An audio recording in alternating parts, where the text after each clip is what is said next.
శాంతి లేదు. కాబట్టి నువ్వు పడుకో పడుకో అని ఆవలింత రూపంలో వస్తుంది వాయువు.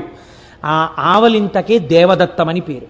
ఇప్పుడు ప్రభంజనుడై విరగ్గొట్టగలిగినటువంటి వాయువు మీ శరీరము నిలబడడానికి 10 రకములైనటువంటి కర్మలను లోపలుండి నిర్వహిస్తున్నాడు. ఆయన ఇవి చెయ్యకపోతే మన బతుకే లేదు. అందుకే శాస్త్రం అంది నమస్తే వాయోత్తమేవ ప్రత్యక్షం బ్రహ్మాసి అంది. ఇది సనాతన ధర్మంలో గొప్పతనం.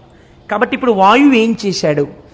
ఎవరి ఆజ్ఞ వలన అన్నిటిని విరగ్గొట్టగలిగిన వాడు ఒక్కసారి ఇట్నింటి ఇటు వీస్తే కళ్ళకిందులు చెయ్యగలడో అటువంటి వాడు లోపలుండి వంగడానికి ఉపయోగపడి ఆకలేస్తోందని చెప్పి దాహం వేస్తోందని చెప్పి పడుకోమని చెప్పి ఇవి చెప్తున్నాడు. ఏం కర్మ? ఆయన మాట ఈయన విన్నాడు. 2 అగ్ని.